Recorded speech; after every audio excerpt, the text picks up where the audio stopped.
One of my subscribers asked in one of my recent videos whether or not he should be a cook in the military, and he got roasted. It was the most responded to comment on the video. So I thought I'd sign in as Chef Dave and give a little insight into the benefits and some of the cons of being a cook, chef, food service, culinary, whatever you want to call it, in the military. So let's go. There's nothing wrong with being a cook. Being smart doesn't mean you shouldn't be a cook. Like, yeah, sure, there are incredible jobs that have a threshold for, like, you have to be able to beat these scores to do this job, but that doesn't mean being a cook is lower than them. Like, air traffic control is a great career, makes a ton of money, requires you to be intelligent, has the highest suicide rate per job in the civilian sector that I know of in any job. I don't know about too many cooks blowing their brains out because of the stress. Like, there are trade-offs. You know, and you could be like, oh, medical. Yeah, well, that's true, but also not everybody likes medical once they get into it. And then you're kind of cornholed. Like, do what you love. If you want to be a cook, do it. If you don't want to be a cook, you definitely do not have to be a cook. But we're going to dig into some of the cool opportunities. So, having served in the Marine Corps for 13 years, I know a few cool people here and there, right? Which allows me to reach out to people and ask questions. So, I pinged a friend of mine. His son was actually in a Cub Scout den that I co-led, ironically, with his wife. His wife and I were the leaders, then leaders of this troop. So I know him fairly well. Know his kid, know his wife, you know, whatever, right? He just got selected, congratulations again, brother, to Master Gunnery Sergeant in the food service side of the world. Now, he's actually an Enlisted Aid, and we'll dig into what that means, but they are similar branches. So I wanted to ask him about his time as a cook. And like I said, he just got selected to Master Gunnery Sergeant. So that means he knows a thing or two about his job. In fact, that means he's one of the highest level subject matter experts in the entire Marine Corps about his job. So he knows what's possible. So here's the thing, right? First misconception, we're going to talk about a couple of misconceptions, and we'll dig into his points, because he's got some pretty cool shit. Like, he does some cool shit. People seem to think that if you go open contract, you're automatically going to get a cook. And there's, like, this stigma that cook is, like, the worst job you could get in the military. And I don't think that's true. Like, one of my drill instructors was a cook, and he was a badass. This dude's a cook. He loves his life. Like, I know quite a few food service specialists in the Marine Corps that enjoy it. Not all of them, but sure, some of them do. So you got to join it for the right reasons. If you like cooking, do it. If you like the opportunities it provides, which we'll dig into in a minute, do it. Being open contract, I'll do a whole... I'll leave it at this. Would you guys like me to do a video on what open contract means? Like, what it actually looks like, and pros and cons, and, like, what jobs you might get and how that all works? I'm happy to do that, but I don't want to dig too far into it right now, but just know that open contract does not mean you're going to be a cook. In fact, that's probably further down on the list of places that you might end up than you might think. Okay, the long hours, no downtime. I guess that depends, like, if you're in a deployment status, maybe, or whatever, but, like, normally, chow halls have, like, A, B teams, so they do, like, night, morning, morning, night, like, so you might do, like, breakfast, lunch, and then you might do, like, dinner, prep for the next day. Like, there's splits. It's not all, like, you're not going to be up at 3 a.m. to cook meals for 6 to 8, or whatever the chow hall hours are. Then you go away, you come back, you cook from 10 to noon. Then you go away, you come back, you cook from 5 to 7, like... it would not be feasible, sustainable, or, like, there's just no way to have somebody working in a kitchen from, like, 3 a.m. to 9 p.m. and then do it all over again. That would never work. So they have shifts. So yeah, you might have some really early hours if you're doing breakfast. You might have some later hours if you're doing dinner, but, like, you do have time to yourself. And you are going to work weekends or not, and weekdays or not. And on the weekends, at least in the Marine Corps, like, they have 2 chows a day instead of 3. So, you know, there's balance. It's not as bad as these comments are making it sound by any means. Oh, and for people who say there's a job with no future, like, what?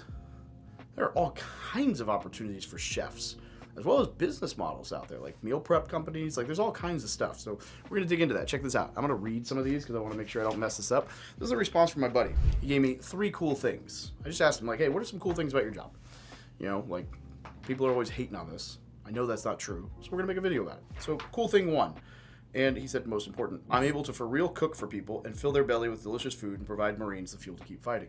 Right? Like, that is the mission of the culinary service, the food service, like, helping to keep Marines alive and fighting, both in training, on deployment, in garrison, like, whatever. And this works for every other branch of service as well. And again, we could dig into the Air Force. Their food, their chow halls are amazing, right? We all know. But point being, like, that's a purpose. Like, you have a purpose. Like, you know, I am cooking this food so that I can sustain the entire base. Not bad. Cool thing number 2. He has personally attended tons of civilian culinary schools, the main one being the Culinary Institute of America, CIA, in Hyde Park, New York, where he received his pro chef certification. So he is a professional chef by the Culinary Institute of America, which is, by the way, not a school. Like, that's legit. That's pretty cool. Oh, and that was paid for by the government. Cool. Cool thing number 3. And he said, so I don't know if you actually know this, but I'm an enlisted aide. So I did a little bit more Googling to make sure I do the difference, right? So the food service specialist MOS is 3381, and the enlisted aide MOS is 3372, which opens at corporal. So like you would have to join, do food service for a little bit, and then you could lateral move at corporal, sergeant, staff sergeant, gunner sergeant, whatever, from corporal to gunny into 3372, which is the enlisted aide. And this is so every general has an aide, right? The enlisted aide is the helper, right? So you're working with higher ups. So check this out. Special program in the food service MOS where you work for generals. He is currently the enlisted aide for the chairman of the Joint Chiefs of Staff.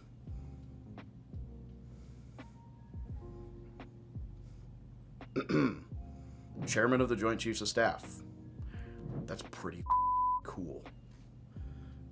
There are tons of other really cool opportunities to work for unique people in high positions, like the president. Yes, that's right.